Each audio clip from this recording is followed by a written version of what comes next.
What's Gucci, y'all? We have the Ted Jones Comedy Show at Asylum NYC on Friday, July 23rd at 9:30 p.m. 307 West 26th Street in Chelsea, Manhattan. 8 comics are going to come out and give it to you. Reg Thomas, Emily Wilson, Hannah Berner, Harrison Greenbaum, Jared Freed, Chloe LeBranch, Karen Feehan, Giulio Gallerati, and of course, I will be there, your host, Ted Jones. Tickets for the event are in my Instagram bio, Ted Jones World.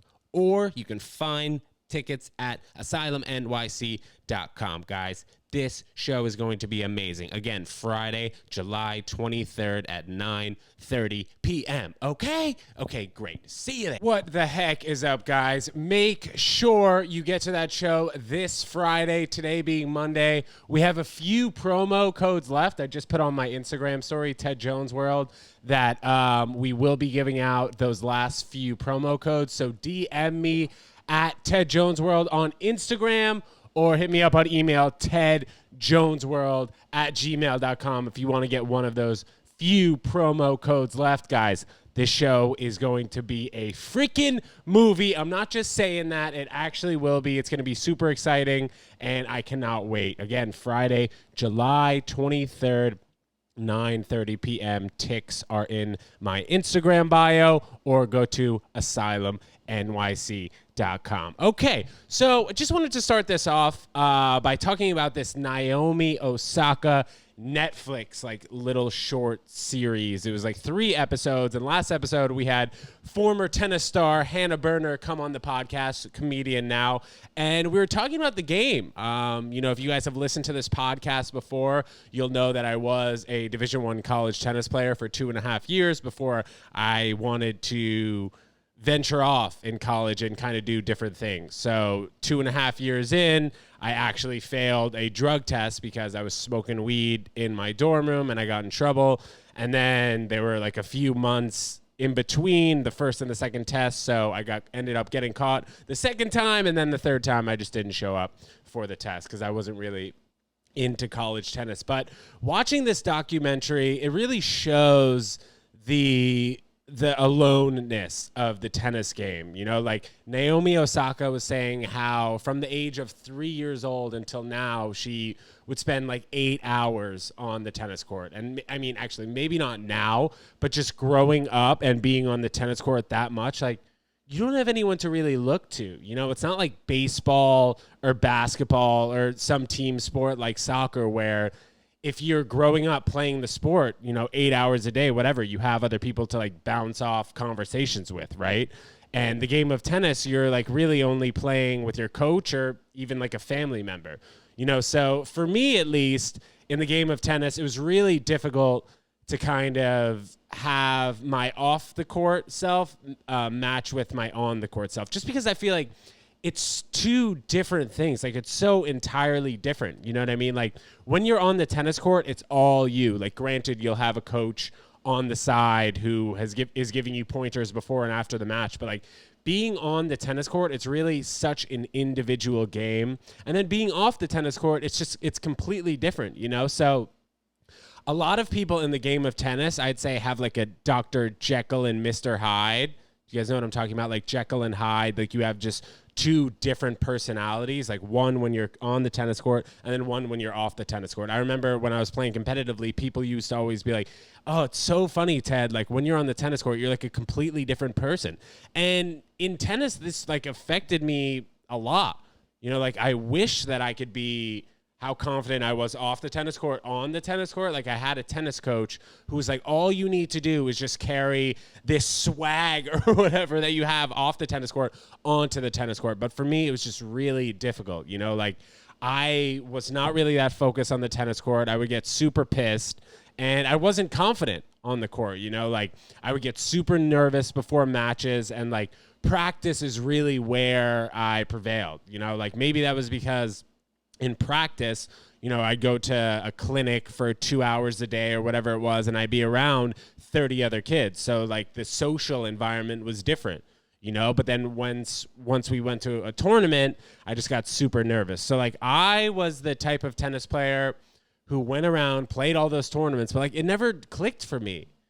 Like, and I think that people have that chip on their shoulder when they play tennis or they grow up playing tennis. It's so different from the normal childhood, right? Because like if you're on the high school tennis team, I mean, there's not really much of like a brotherhood or sisterhood bonding experience there, just because like everything is so individual. Like in basketball, baseball, or soccer, which is what I mentioned before, everything is like together. You need to make sure that you're one team. So in watching this documentary, would I recommend it? To be honest, it was a little bit slow. I don't know whether that was because the documentary literally took like 2 years to come out. Like they were showing clips from the 2019 US Open. That's when they started the documentary, and now they're just finally releasing it. So this Netflix documentary took, I'd say, almost 2 years, if not 2 years, to come out. I don't know when exactly they started shooting, but I'm sure COVID had an issue behind it, just in terms of, tennis not really happening for a few months, like tournaments were canceled. But in general, you see how Naomi Osaka is just such a quiet, humbled person. And she really has been speaking out against like social issues and everything. And it's great. She's a young girl. She's only like 24 years old. But you see how like tennis is such an alone sport. Like even when she was building her house in California, she was saying the first few nights she couldn't sleep because she was so scared. Like this 23, 24-year-old girl living in a $10 million house by herself. It was super different. And I think that tennis players go through that a lot. Like they do feel very alone on the court. So anyone who wants their child to play tennis or is playing tennis in general, I think you'll probably know what I'm thinking. But just keep in mind that tennis is a solo sport. So it's best to match your confidence off the tennis court and on the tennis court. And I think that in sports in general, like it's very hard to master the off-court and the on-court kind of confidence. I think one tennis player who does it is like Roger Federer. You see Roger Federer off the tennis court. He's wearing his Rolex, has his Suave on tennis shoes, wearing Uniqlo, whatever it is. He kind of has that swag on and off the tennis court. But it's tough, especially in an individual sport where you're taught to focus so much on the craft at hand that like how are you really going to manage your off-court shenaniganery or whatever it may be. But interesting documentary. Do I recommend it? I guess if you guys are watching new stuff on Netflix, definitely check that out. But Naomi Osaka, one of the best tennis players in the world now, if not definitely a contender for that. Okay, so I had a few DMs like within the last couple of months. I'm not even gonna lie. I had 3 guys and 1 girl ask me to start doing an OnlyFans. This is not a joke. I wanted to know what your guys' opinion is on OnlyFans. TedJonesWorld@gmail.com. TedJonesWorld on Instagram. But like, I really didn't even know what OnlyFans was up until like the last couple of months. I used to just think that it was an app where you just show a ton of skin, right? I mean, that's probably what it's there for. But people are making a lot of money on OnlyFans.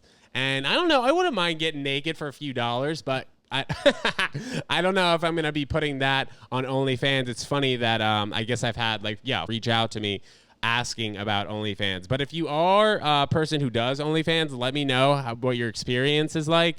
Wouldn't mind making, $100,000 for a dick pic or whatever you may be. It's pretty funny that the past month, like the crypto talk has really been non-existent. That was like a clean transition, huh?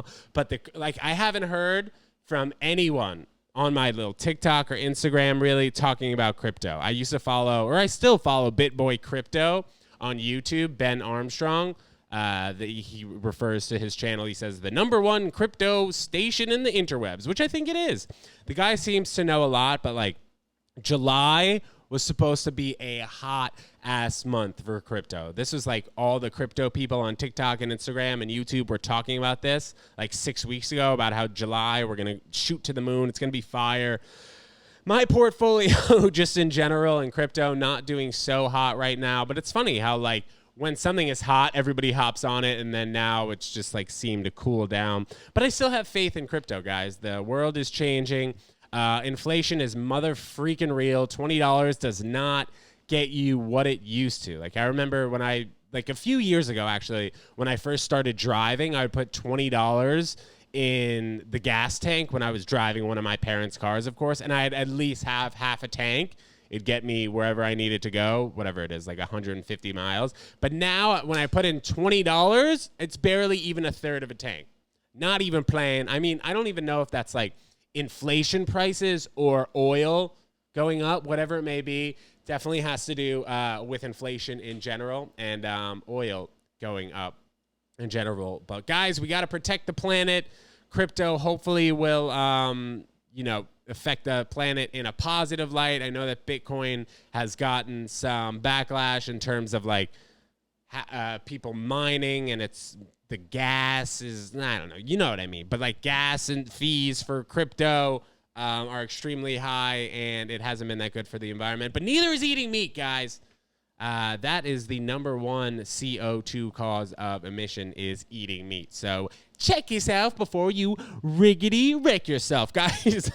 This past Friday, I did a show actually at Asylum NYC at 307 West 26th Street, where the Ted Jones Comedy Show is this Friday. But I did the show called Weeding Out the Stoned. And it was funny. So I was asked to do this show, and like I didn't even really know what it was. So I'm preparing my set. I was like, okay, I'm ready to do 7 minutes of stand-up, whatever. I get to the show, and then I finally find out that Weeding Out the Stoned is a game show where 15 people smoke weed and one person doesn't smoke weed. And it's the audience's job to find out which person is not high. So naturally, before I went to the show, I smoked a little bit of weed, just to get a leg up. Got to the show, and I thought I was going to be doing stand-up, but I found out that it was a game show. I was definitely more pumped about that because I've never done stand-up when I was that high. Like, I was so high, especially when I got there smoking with some of the other comics and performers backstage. I just, like, automatically got super high. I was, like, started getting a little anxious. And now I understand what it's like when you guys get anxious or when I ask people if they smoke weed or not, and like the number one thing people say, they're like, yeah, I get too anxious when I smoke. But now I freaking get it. I was a little bit anxious before the show. Took me like 20 minutes to calm down, had a fat water. And that's probably the best thing you can have if you get too high. Just like realize that you'll come down slowly, but like the real highness only lasts like 20 minutes. Just have some water and you guys will be fun. But that show, Weeding Out the Stone, was fun. I vlogged it, so check out that vlog episode. It'll be available tomorrow on Tuesday. But we had a good time, and unfortunately, I feel like, I don't know, I hate to be a hater, but it was a little bit rigged. I don't think I should have been knocked off so early. I got knocked off in like the third round where there was like 10 people left, but I was definitely stoned, so I wasn't supposed to be on stage the longest at all. But that show is every third Friday at Asylum NYC, and I'll likely do it again. But stay posted on Ted Jones World Instagram, and I'll let you guys know about that show. And any shows in the future in general, when we have a ticketed event, I'm going to be putting it in the Ted Jones World Instagram bio. So make sure you check that out, and you'll see the upcoming shows. All right. So right before this broadcast, I had a fat coffee. And the thing is, I've been telling people my coffee order, and people really just don't even believe me, especially at the pace that I'm drinking. I'll toot my own horn here.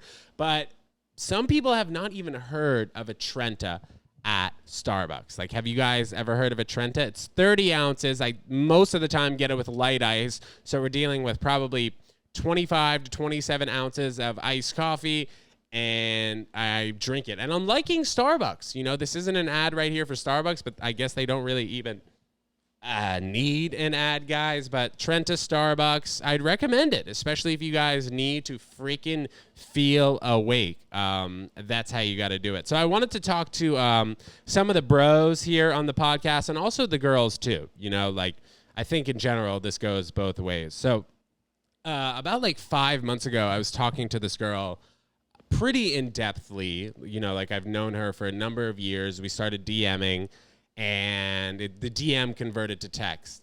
And we had a plan to go out and meet for drinks, and then I didn't hear from her for like 24 hours. I was asking her like where we should go, and then she was like, "Oh, sorry, I have work. Like, can we rain check?" after I was the one who reached out like a few times. But like, this is a situation I have found myself in terms of like chasing after girls or whatever it may be. Girls, and the same thing for guys, you know, like you really can't chase after someone. People love being chased and then they lose interest, right? So I had this girl actually reach back out through a DM, and I was like, oh, come to the comedy show, just because I was like, whatever, maybe it'll be good for this person to come to the show and see me in action, whatever that may be. She was like, oh, I'll come if you're going to be funny. Like, obviously, I'm going to be funny, guys. Make sure you come to that show. I'm going to be hilarious, and everyone else there is hilarious, too. So come to the show. But that's regardless, neither here nor there. I didn't ask her again to go out just because, like, I feel like she didn't deserve it. You know what I mean? I'm trying to stand up for myself in terms of, like, all right, well, the universe sends you the same thing over and over until you pass the test. Right? Or so I've heard. I'm like a big believer in just waves and auras and all that shit. That's why I have these stones here. Check it. Like these pink stones. Hannah Burner last episode asked what these are for. But this is like energy, love, healing kind of stone. But just in general, guys, if you get disrespected one time, maybe shame on them. Get disrespected twice, shame on you. Because you should expect that shit. So no more chasing, girls, no more chasing guys. Guys, no more chasing girls. Let's keep that shit 50-50. Even. You know what I mean? Like, what is the deal with guys chasing girls constantly, having girls not read the guys' DMs, leaving them on red, whatever it may be? It's not worth it. You're not going to end up with them for eternity. And, like, what is the deal with getting attention for like 2 minutes anyway? Like, yes, they're going to respond or something, but it's not worth it to have somebody not read your shit or not respond to you for like 10 days. Like, this is also non-related, but I sent out a text message like last Saturday to a group of people telling them to come to the show this Friday. And this one girl responded on Thursday. Be like, oh yeah, I'd love to come. Like, dog, what were you doing for 5.5 days that you didn't respond to my text message? Like, obviously, I'm not going to respond to that message since you responded 113 hours later. But anyway, goes back to the beginning of what I was saying. Respect yourself, guys. You can always be nice for sure. But at some point, you got to show the same energy that you're getting from that person. And just shoot it right back. Okay, guys? Don't be shy. To do that in general. Yes, people earning mother freaking respect. Okay, guys? Okay, so we have a listener email that I think we will get to because this was actually a pretty funny one. 1 second. So this was actually from Jake from Trenton, New Jersey. He goes, hey, Ted, I saw episode 10 of the vlog Water Challenge. Nice. That was actually a funny challenge that we did with the former producer of the podcast, Pat. He goes, can you do a seltzer chug challenge? So Jake from Trenton, I appreciate you writing into tedjonesworld@gmail.com. Guys, send your emails, questions, comments, concerns, whatever into tedjonesworld@gmail.com and get a chance to have your email spoken for on the podcast. Okay, so Jake, I think we're gonna try and do a seltzer chug here. If you guys haven't seen vlog 10, we went like all all over the city and tested people chugging water. Just wanted people to stay hydrated. It was a hot summer day. But let's get out this seltzer here and see how far I can chug it. I'm not gonna be so confident, especially with these bubbles.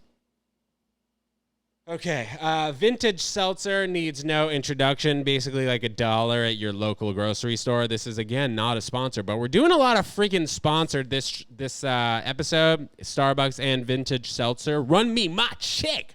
All right, so we'll get this bubbly going here. We got lemon, and honestly, I am not so sure this is going to go down smoothly. I'm really not confident with this here, but I should change my mindset to be confident.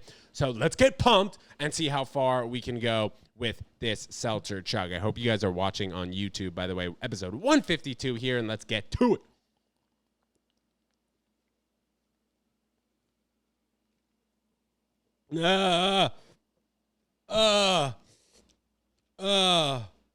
Okay.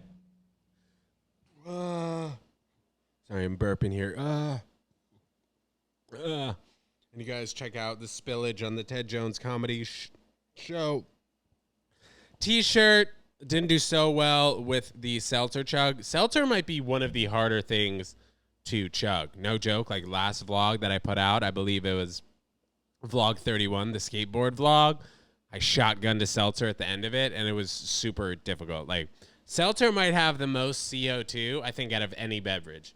If y'all got different facts, let me know. But I'm pretty sure that seltzer could be the hardest thing to chug. Jake, I hope that was impressive. Trenton, New Jersey. As you guys know, I lived in New Jersey for 6 freaking weeks, so I got love for Jake representing New Jersey. But that was difficult, man. I'm sorry to disappoint, but how much did we get there?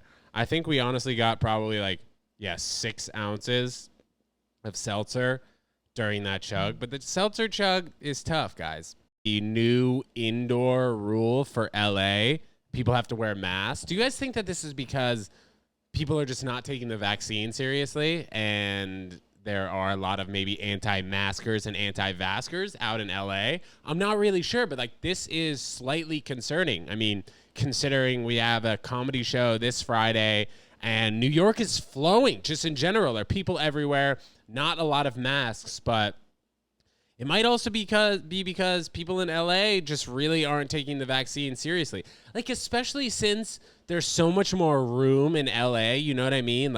People can walk on the street in LA and they're not passing somebody every 3 seconds. You know what I mean? So people in LA, get your goddamn shot.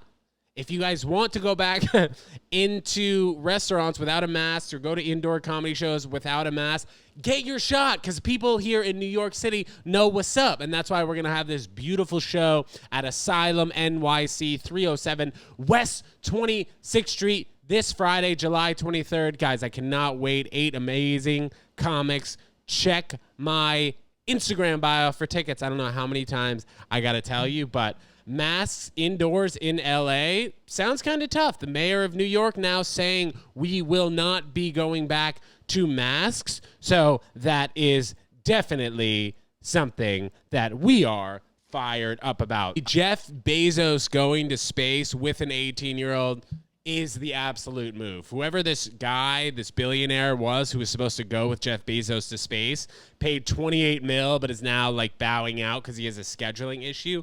I wonder what the hell you can have scheduled that you drop 28 mil to go to space with Jeff Bezos, but you have a scheduling conflict. I want to meet this. Who is the guy who is supposed to go? That's such an interesting angle.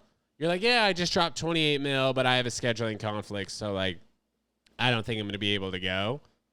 Power move. Absolute power move. Next time I waste 28 mil, I'm going to let you guys know, but congrats to this 18-year-old who gets to go to space with Jeff Bezos. Hopefully he learns some ish and he's you know what? I'm not going to go to college anymore. I'm just going to study shit on YouTube. Because honestly, I feel like YouTube can help you out more than college. What do you guys think? There's no need to take motherfucking physics, biology, freaking maybe anthropology would be good if you want to learn stuff about your body or whatever. Is anthropology even the study of your body? I don't even know, but there's so many subjects in high school and college that are just a waste of time, dare I say it. Algebra 1, Algebra 2, I didn't do well in either of them, but guess what? I got an A in statistics. That is right. Why did I get an A in statistics? Because I freaking cheated. That's how I got an A in statistics in college, guys.